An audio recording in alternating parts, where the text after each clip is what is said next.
Welcome back. Now you're in my basement. Hi. Um, the reason I'm recording in this format is because if I'm doing my math correctly, I'm trying to get the videos made so they drop every 3 days or so, uh, at least till I get the bulk of the work done. And so I think the video I'm working on right now should drop on Christmas Day. And I thought, oh, that's probably a good time to say Merry Christmas, Happy Holidays, Happy New Year, whatever you're into. Um, so what's today is actually it's the 16th, and I didn't work today at all in the garage. I had some Christmas shopping to do, and now I'm down in my. This is my desk and my. I can't see. Yeah, that's right. That's my workbench for the basement. It's where I do my wood carving.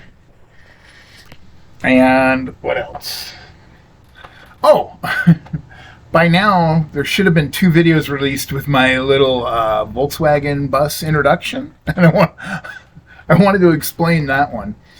A long time ago, probably 2-3 years ago, I decided if I'm going to do YouTube, I need an intro, and so I didn't know how to do video editing. So I had a vision. I travel in a van, of a van cruising through the mountains in Washington, trees and a character like me. Back then I had long hair and a ponytail. So this hippie looking character would jump out and say, "Hey," and there would be cool music in the background. And so I paid a guy, I think $50 on Fiverr to make a video for me.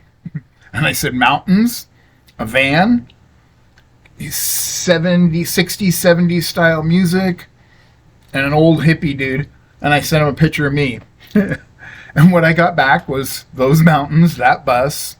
He actually used, I think it was Creedence Clearwater Revival song. I'm like, well, that's copyright, so I can't use that. And then the character jumps out, and it's literally got my face cut and pasted onto it. It's horrible. And I look at it and I laugh every time, and I thought, someday I'm going to do something with this. So that's why the corny intro.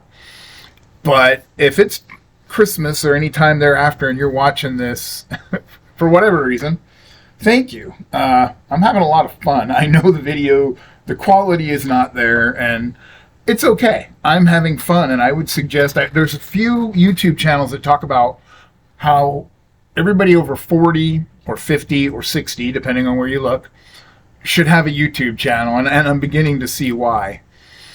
And one more plug, because I ramble, I'm also doing, with my YouTube channel, I make private videos, and you can share them through email. So I send them to my son, my daughter, my daughter-in-law, and my wife. And each time I answer questions based on these tales, and they're just prompts. What qualifies you? What qualities do you most value in your friends? What did you do in your professional career? Tell me about the day your first child was born. Who were the most famous celebrities when you were growing up? All these little cues to get you talking, and my purpose behind doing it is so when I pass along, there'll always be somewhere my kids can go, and my daughter-in-law and my wife can go, and my grandchildren, if they want, and see me and listen to me, because God, I can talk. I keep them fairly short.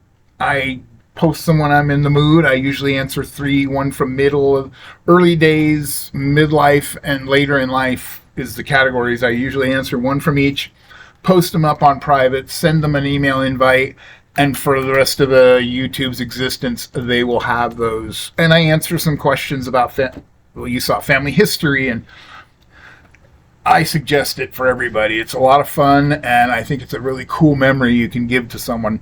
You can also keep them private and then just leave them instructions with how to get to them after you're gone. That's an option too. So anyway, uh, on with today's video. I don't think it's too long, and then I'm going to get editing. So thanks again. We'll talk to you soon. And look what we have here. 20 bucks for a crappy sheet of 1/2-inch plywood.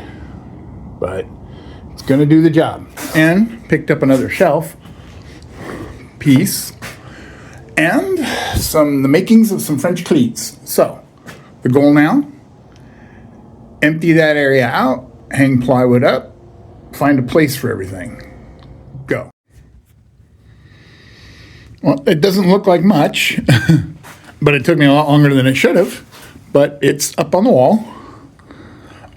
And the second shelf is up. And you know, I keep saying it's got to get worse before it gets better. Well, it got worse. There's things everywhere. And I'm only showing you this because this is the reality of what it takes to do anything in life. So, yeah, anyway, I have to now clean up and maybe kind of start picking some homes for things on these shelves. And I think I am going to put up my... I have a box that has sandpaper in it. I think I'm going to put that up there permanently because that's probably where it's going to stay. We'll see. Bye.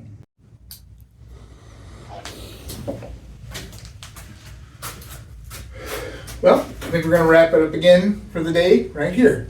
The plywood is up. Tomorrow I'll start cutting the French cleats. I've taken some of my power tools that I use a lot, and I'm going to make holders on the board so they're close at hand. So I picked my two saws and a drill. I cleaned up my anvil, and I cleaned up and permanent mounted my vise.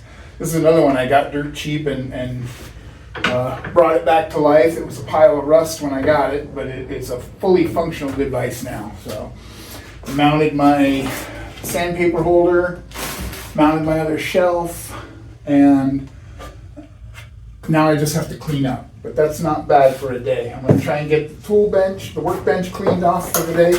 It's going to be my goal. Every day, clean off the workbench before I'm done. So we'll see if I can stick to it. But thanks for riding along. And I hope you're getting something out of this. This is not meant to show you how to hang a piece of plywood, how to make a shelf. This is hopefully to give you ideas of, God, I don't want to do it like that clown did it. Or, hey, that one's not a bad idea, maybe I'll try that. So if you have any questions on anything I do, reach out. I'm more than happy to run my mouth. Thanks and have a good night.